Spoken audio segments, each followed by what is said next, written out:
He never touched her. But that's not what this is about. I found the voice notes by accident. He'd fallen asleep on the couch, phone still unlocked in his hand. The podcast paused mid-sentence. I wasn't looking for anything. I just wanted to turn the volume down. And then I saw her name. Not saved as anything romantic. Just her first name. Clean. Ordinary. There were dozens of audio messages. At first I thought they were work-related.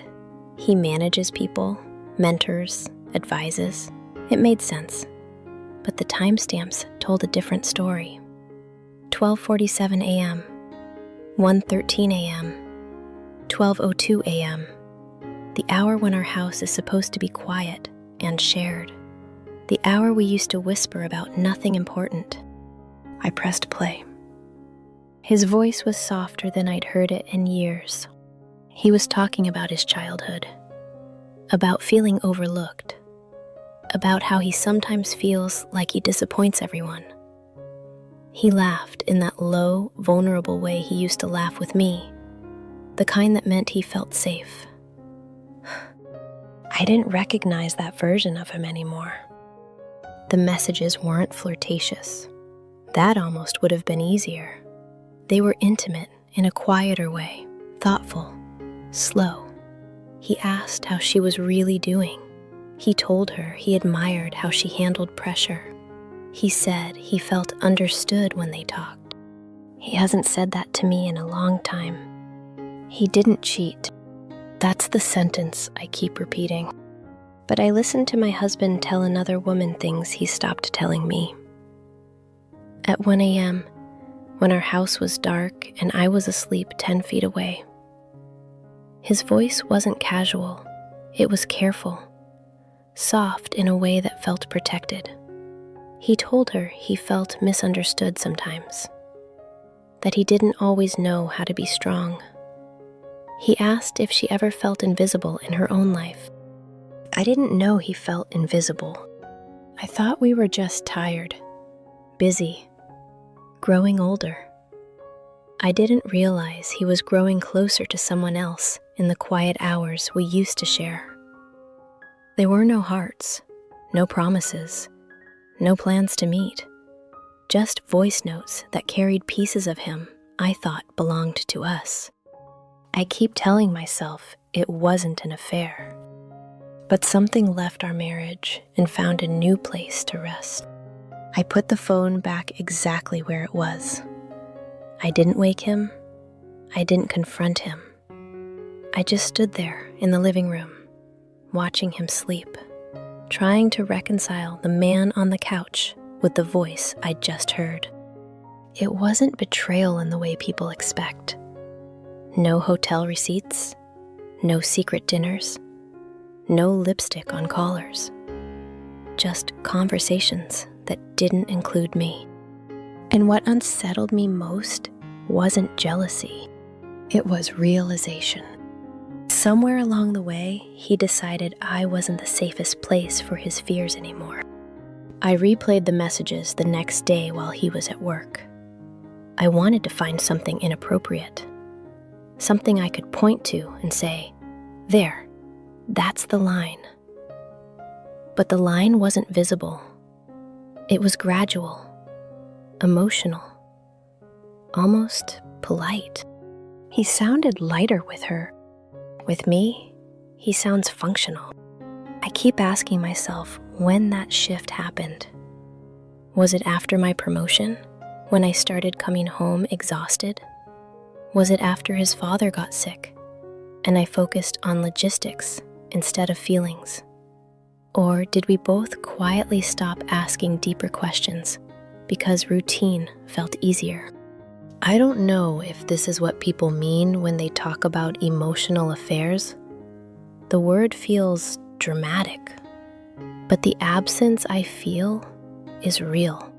He gave her something of himself I didn't even know was missing, and I'm not sure which hurts more, that he needed someone else, or that I didn't notice he needed anyone at all. The next evening, I watched him more carefully than I ever have, not suspiciously, just attentively. He moved through the kitchen the way he always does, rinsing his plate before placing it in the dishwasher, wiping the counter twice, even if it's clean. Predictable, familiar, steady. And yet, I kept hearing that other version of his voice. After dinner, he sat beside me on the couch. We scrolled separately. Our shoulders touched, but we didn't speak. It wasn't cold. It was comfortable in the way long marriages become. Efficient, quiet, almost procedural. I tried to imagine him pressing record at 1 a.m., whispering into his phone while I slept. I wondered what he felt in that moment. Relief? Anticipation? Guilt? The next night, I stayed awake. He thought I was asleep. I could tell by the way his breathing shifted when he reached for his phone. There was a small hesitation before he opened it, as if he were checking something internally. Then, the faint click of a recording starting. I didn't move. His voice was low. He told her about a meeting that didn't go well, that he felt dismissed, that he sometimes feels like he performs confidence instead of actually having it. He laughed softly and said, "I don't tell my wife this stuff. She already has enough on her plate." That sentence settled somewhere deep. Not angry, not explosive, just heavy. I stayed awake and listened to my husband confide in another woman. He said he didn't tell me certain things because I already have enough on my plate. As if I'm fragile. As if I can't hold his doubt along with my own. He wasn't flirting. He wasn't planning to leave. He was just unloading parts of himself he assumed I didn't want. And maybe I gave him that impression. Maybe I became efficient, capable, the person who fixes schedules and solves problems. Maybe I stopped asking how he was really feeling because I thought stability was enough. He didn't choose her because she was better. He chose her because she listened to the version of him that feels unsure. I didn't lose him in a dramatic moment. I lost him in the space between "How was your day?" and "Fine."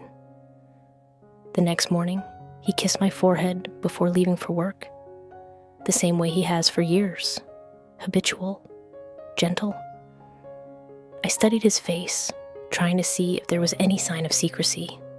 There wasn't. If anything, he looked tired. That unsettled me more, because this didn't feel like deception built on thrill. It felt like compensation, like he was filling a gap somewhere, and I wasn't sure if I'd created it or simply failed to notice. I considered confronting him. I rehearsed it in my head. I heard your voice notes, but every version sounded accusatory, and what I felt wasn't drama. It was distance. So instead, I asked him a question that night. "How are you really doing?" He looked at me a second longer than usual. Then he shrugged. "I'm fine, just tired." And that was the moment I understood. He doesn't think I'm the place to fall apart anymore. The house felt the same. The routines stayed intact. But there was a quiet shift in me. I stopped assuming our closeness was automatic. I started noticing how often we discussed logistics instead of emotions. There was no explosion, no confrontation, just a widening awareness that intimacy can fade without either person intending to betray it. The rest of the evening passed normally. 2 nights later, I told him, not everything, not accusatory, just the truth. "I heard one of your voice notes," I said quietly. I wasn't looking.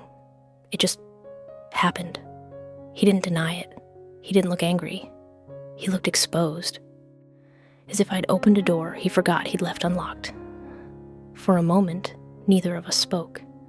Then he said, "It's not what you think." And I surprised myself by answering, "I don't think it's physical." That seemed to steady him. He nodded slowly. "It's just easier sometimes," he said. "There's no history, no expectations. I can say things without worrying how they land." That hurt more than I expected. Because history is supposed to make things safer, not heavier. I asked him why he didn't say those things to me. He hesitated. "You've been carrying so much," he said. "Work, my dad, the house. I didn't want to add to it. And sometimes, when I try to talk about how unsure I feel, you fix it. Like last week, when I said I felt invisible at work. You listed 3 ways I could advocate for myself. I didn't need a plan. I just needed you to say that it sucked. I almost defended myself, almost listed the ways I've shown up for him. Angry, but I stopped, because he wasn't accusing me. He was describing a pattern, and if I'm honest, I recognized it.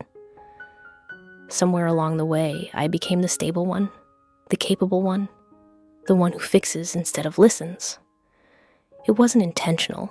It was survival, efficiency, love expressed through action instead of space. But he didn't need a solution at 1 a.m. He needed softness. He said it was easier to talk to her because there was no history, no shared disappointments, no old arguments beneath the surface.